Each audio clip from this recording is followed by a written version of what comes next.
বিজয়ের মাসে টি-20 দিয়ে শুরু করলাম। ইনশাল্লাহ সিরিজ জেতার জন্য আমাদের যা কিছু করতে হবে ইনশাল্লাহ সেই জন্য প্রস্তুত আছি সবাই। দেখেন আমি টি-20তেও সেটেল না, লিটনের ক্যাপ্টেন্সি আউটস্ট্যান্ডিং। মাদি বিজয়ের দিনে শেষ পর্যন্ত বাংলাদেশ জয়ের দেখাটা পেল, এটা স্বস্তির জয় বলতে হবে, কারণ ওয়ানডে সিরিজে বাংলাদেশ ভালো করতে পারেনি। ঠিক যখন 148 রান করলো এই উইকেটে ভালো বোলিং করার জন্য ড্রেসিং রুমে আসলে মেসেজটা কি ছিল, বা আপনার কাছে মেসেজটা কি ছিল নতুন বলে বল করার জন্য? হ্যাঁ, নতুন বলে তো আমি সবসময় বল করে থাকি, নর্মালি যেভাবে বল করি সে নিজের প্রসেসটাই ওইভাবে আগাইতেছিলাম। এবং ওদের রাইট হ্যান্ডি ব্যাটসম্যান ছিল, বাট আমার প্ল্যানিং ছিল আমি ওদের আরামে যাতে মানে এই উইকেটে আরামে যাতে ইজি আমি ওদের কোনো শটস খেলতে না দিই, কারণ ওরা তো আসলে অনেক স্ট্রং। তো ওদের আছে গিয়ে এভাবে প্ল্যান করে বল করছি, হয়তো বা আল্লাহর অশেষ রহমতে সাকসেস হয়েছে। সবাই বলে যে আসলে পাওয়ার হিটার ওয়েস্ট ইন্ডিজ অনেক বেশি, টি-20তে বাংলাদেশ ভালো করতে পারে না, কিন্তু এই ধরনের জয় কিন্তু দিন শেষে টি-20তে যে বাংলাদেশ ভালো করতে পারে এরকম একটা কনফিডেন্স দেয়। তো আজকে জয়টা আসলে এরকম একটা কনফিডেন্স দিল কিনা যে সিরিজটাও জেতা যায়? হ্যাঁ, অবশ্যই। দেখেন আমরা ওডিআই সিরিজটা মানে টেস্ট সিরিজটা আমরা এটা লাস্টে ভালো শেষ করছি, এবং ওডিআই সিরিজটা ভালো শুরু করছিলাম বাট শেষটা ভালো করতে পারিনি। বাট আলহামদুলিল্লাহ যে আজকে বিজয়ের মাসে টি-20 দিয়ে আবার শুরু করলাম। ইনশাল্লাহ সামনে আরো 2টা ম্যাচ আছে, ইনশাল্লাহ সিরিজ জেতার জন্য আমাদের যা কিছু করতে হবে ইনশাল্লাহ সেই জন্য প্রস্তুত আছি সবাই। মাদি ভাই, আমরা যখন দেখি মানে সবসময় দেখি টি-20তে আপনি যেখানেই খেলেন না কেন সবসময় মানে পাওয়ার প্লেতেই বল করেন, এবং পাওয়ার প্লেতে বেশ সব জায়গায় উইকেটও শিকার করেন। আসলে আপনার প্রসেসটা কি ছিল আসলে এই জায়গাটায় পাওয়ার প্লেতে বিশেষ করে বল করার যে একটা প্রসেস থাকে বা প্রস্তুতি থাকে, সেটা আসলে কিভাবে নিয়েছেন আপনি, কিভাবে আত্মস্থ করেছেন? না, এটা এরকম কিছু না, এটা জাস্ট মেন্টালি একটা, আপনি যখন পেস বোলার যখন স্লগে বল করে তার মেন্টালিটিটাও কেমন থাকে, তো এরকম normally but just all about plan. আপনি প্ল্যান করে সবকিছু করতে পারলে হয়তো বা সবকিছু সাকসেস হতে পারবেন, এটা কম আর বেশি আর কি। বাট আমি আমার প্রসেস যেভাবে ছিল আমি ওভাবে চেষ্টা করছি। আর শেষ ওভারে যখন 10 রান দরকার ছিল তখন আপনাদের মধ্যে কি আলোচনা হচ্ছিল, এবং হাসান মাহমুদের বোলিংটা নিয়ে কি বলবেন? অবশ্যই হাসান আবারও প্রমাণ করছে। হাসান আমার মনে আছে আমি একটা আয়ারল্যান্ড সিরিজে হাসান ডেথ ওভারে একটা ম্যাচ জিতাইছিল, আমার ওই ফিলিংসটা আবার চলে আসতেছিল, হাসান হয়তো বা পারবে।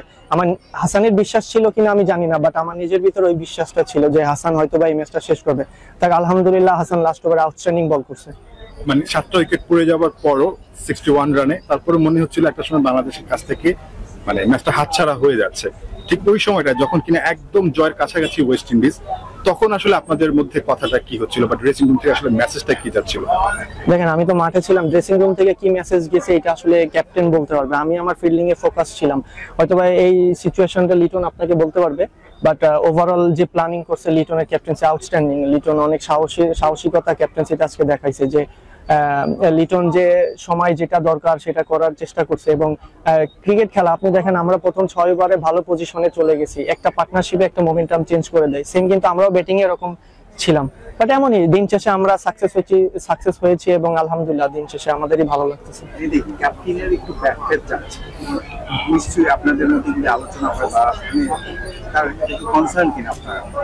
না, কারো কেউ খারাপ খেললে বা কেউ ভালো খেললে এটা নিয়ে কেউ আলোচনা করে না, বাট এটা আছে নিজের কাছে। যে খারাপ খেলে আসলে সে বুঝে তার ভিতরে কেমন চলে আর কি।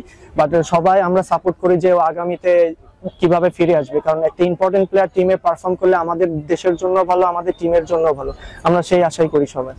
মেহেদী, কম্বিনেশনের কারণে আপনার ওয়ানডে টিমটায় আপনি সেট হতে পারছেন না বা আপনাকে ওয়ানডে টিমে রাখা হচ্ছে না, টি-20তে আপনি খুব সেটেল, ওয়ানডে টিমের সাথে সেট হতে না পারার আক্ষেপটা কি আছে? আক্ষেপ বলতে আপনি যদি দেখেন আমি টি-20তেও সেটেল না, আমি রেগুলার টি-20তে খেলি না, বাট আমার সিচুয়েশন অনুযায়ী বা টিম কম্বিনেশন অনুযায়ী খেলতে হয়। তো আমার ক্ষেত্রে আসলে ধৈর্যই ধরতে হবে, দেখা যাক সামনে কি হয়, ধৈর্য ছাড়া তো কোনো উপায় নাই।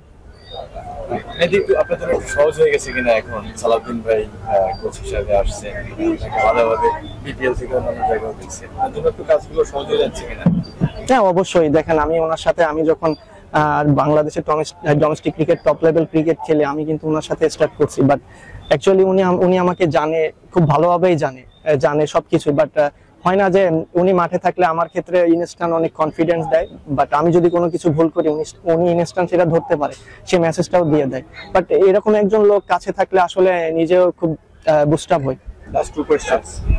লাস্ট 2 ওভারে যেটা মানে হয়ে গেছে কিনা শোনা যায়, লাস্ট 2 ওভারে যখন ঠিক জয়টা খুব সহজ হয়ে গেছিল তাদের জন্য, এদের জন্য, তখন কি বাংলাদেশ একটু মানে হালকা ভাবে নিয়েই সফলতা আসছে, নাকি আপনারা তখনও বিশ্বাস ছিল যে এই 2 ওভারে ম্যাচ কমপ্লিট করতে সম্ভব? এরকম কোনো যেটা আপনারা কি গ্যালারিতে ফিল করছেন যে আমরা আরামে জিতছি?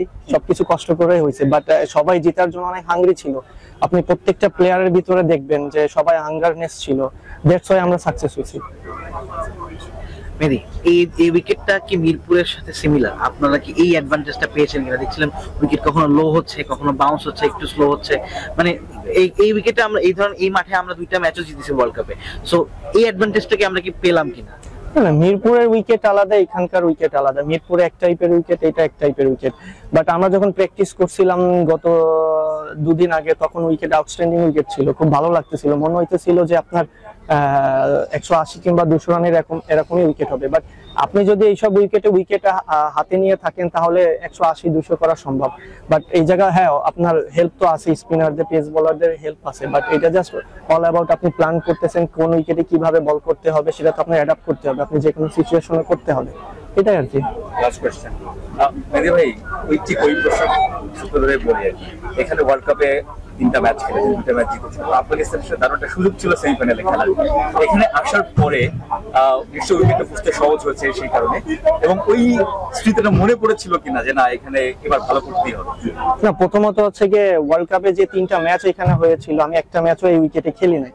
বাট আমারও খেলা তখন আফসোস হইতেছিল, বাট এই টাইপের উইকেটে খেললে হয়তো বা আমি বেটার করতে পারতাম নিজের ভিতরে। বাট সেই জিনিসটা আর কি, জাস্ট ওই জিনিসটাই কনফিডেন্ট দিছে। থাকে না যে এই টাইপের উইকেট স্পিনারদের একটু সহায়ক হয়, আপনি যদি ভালো প্ল্যানিং করেন তো আপনার সাকসেস হওয়ার সম্ভাবনাই বেশি থাকে। বাট দেখা যাচ্ছে দিন শেষে আপনি সব দিন একই রকম হবে না, আপ এন্ড ডাউন থাকবে, এটাই আর কি।